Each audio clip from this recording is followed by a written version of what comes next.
Basic elbow escape from mount. So I'll say it a million times and people will still forget.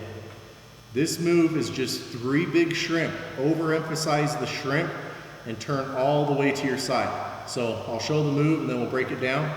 So I'm going to turn, pick a side, crunch up to that side, and I'm going to shrimp my butt out. Knee comes in, shrimping all the way to that side, taking the foot, getting my hook, knee comes in, shrimping all the way to that side before going back to guard. So it's quite imperative that when we do this move, I'm shrimping all the way to my side.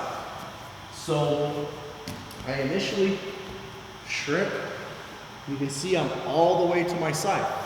I get my butt out, knee comes in, and then I shrimp all the way to my side.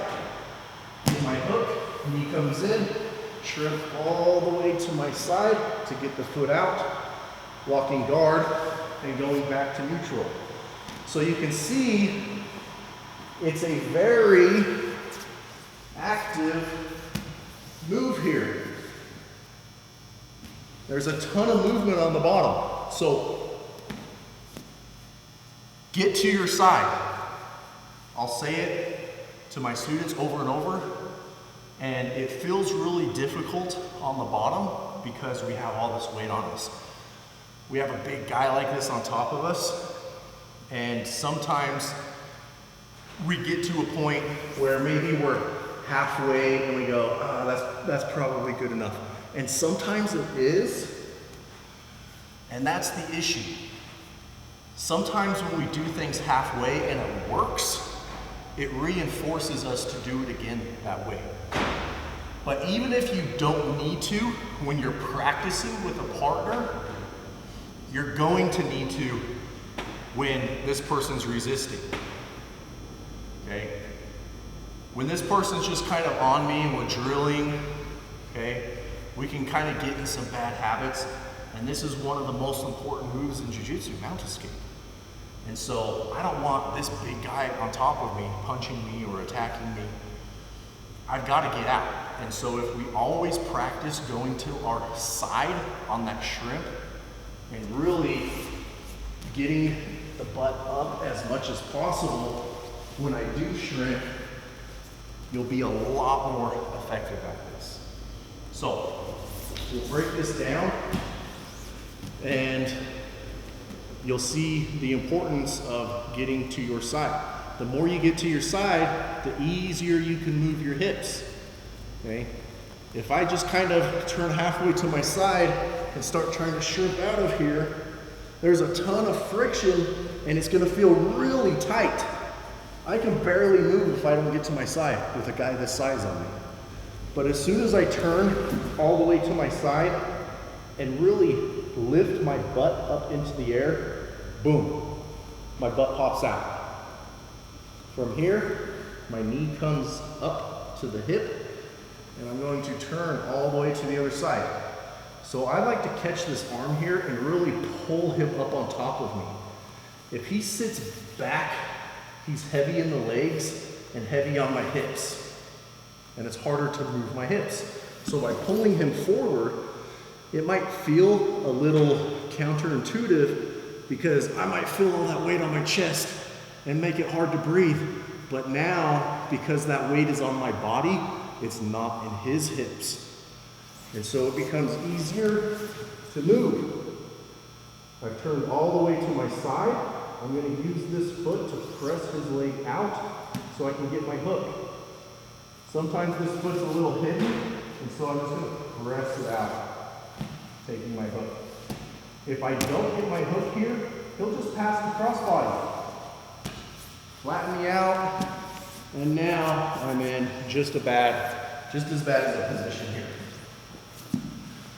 So our initial shrimp, this hand, I'll just have Jared posture up here so you can see. This hand is going to cup the hip right here. This hand is going to cup the knee right here, okay? So I can either press it out with the elbow to get the hand on there, But either way, I'm kind of long. I feel like I always have to move to get the hand on. Okay, I want the hands on to get the maximum press, create maximum distance there. The elbow's good to open it up enough. If it's in tight, I can use that elbow to open up to get my hand on, but we're always gonna go hands on. By cupping here, he can't press my hand across. I hate seeing this or anything other than this. I've got to be on his bony parts. If I press on the soft parts, he doesn't move.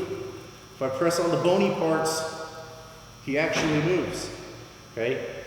By cupping his hip here, he can't drag my arm across as easy, okay? Especially as I start to turn to my side here. If those fingers are latched onto the outside of his hip, he's not gonna press me through. For some reason, a lot of people teach this like this, or like this, okay? This is gonna end up in an S mount every time, okay? So I'm never going to put either hand past his belly button. And really this hand should never be past here. This is where it should be, okay? If it's not defending my neck or doing the trapping roll, it's generally gonna be on his hip, one or the other, okay? So from here, I'll just leave him postured up so you can see, but feet come in close to my butt. I'm going to turn and shrimp. If this leg is high, sometimes we take it with us, and that's fine. The important thing is I've opened up this leg enough that this knee can come in, and I can start to turn and shrimp out the other side. Okay, so with him in a normal position here, pressing him low. The lower I press him initially, the easier it is to get my legs engaged. If I leave him nice and high, I'm never gonna get my legs inside here. So pressing low, turning to my side, and shrimping my butt out. If my butt is out over here, I know my knee can come in. Taking the underhooks, turning. I really like to press him to this side. The more I press him that way, the less weight is on my hips. I can move my hips really easily here. And now, by pressing with this arm, I've turned myself to my side. I'm gonna open that leg with this foot, getting my hook so he can't move the crossbody. And then we'll turn this way so you can see. From here, this hand goes to this knee.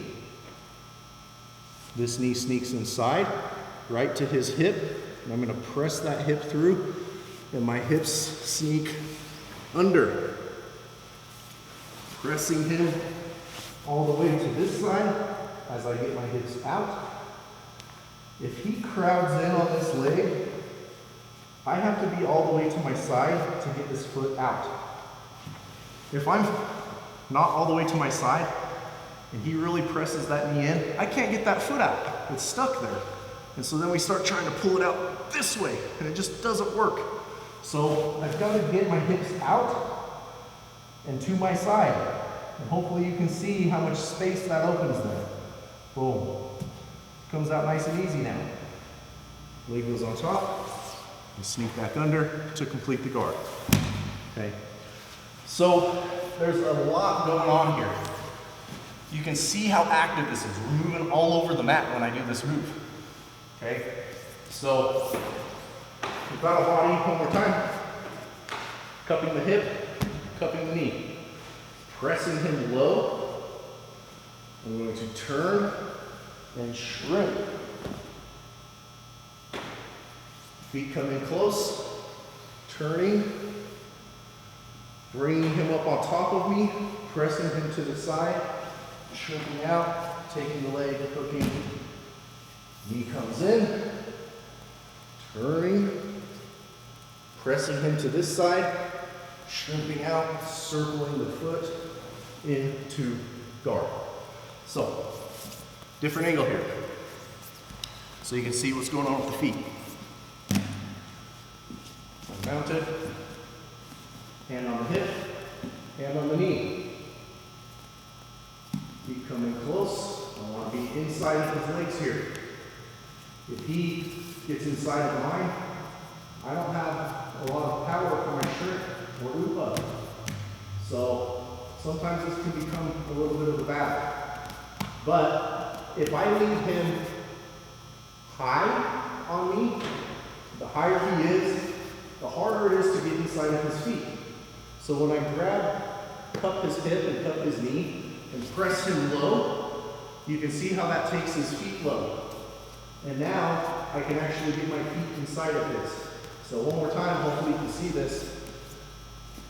If he's a little higher, it's hard to get my feet inside. Even if I do, his feet are still higher than mine. So by pressing him low initially, now I can start to open, and now you can see how his feet end up lower than mine. I'm turning, okay? Turning my hips, pressing, popping my butt out. Once my butt is out, I know that my knee can pop in. Knee comes up, pulling him on top. You can see my knees poking up here. And I'm turning him all the way to this side. He's on the mat, he's not on me. Using this leg to open and take the hook. Sometimes this foot gets really hidden. I'm just gonna press it, take my hook. Keeping this arm so that he can't press my knee. If I don't keep this arm up here, he's gonna stuff that knee back down. So I'm taking this arm and just keeping it up here. So that this knee can come in, shrimping, shrimping, shrimping, shrimping. Okay? If I stay flat here and he presses in, I can't get that foot out. So it's a little counterintuitive, but if I want to free the foot, I have to move towards the foot. Sometimes we try and go this way to get the foot out, and you can see how it just doesn't really work, especially if he brings that knee up, it's really trapped. So I've got to go towards the foot to free the foot. See how that opens the space here? Boom. Nice and easy. So, it's just 3 big shrimp. I say that all the time. All the way to the side. 1, 2, hooking the foot. 3, to free your foot. So, if you're having issues with this move, it's probably because you're not shrimping all the way to your side.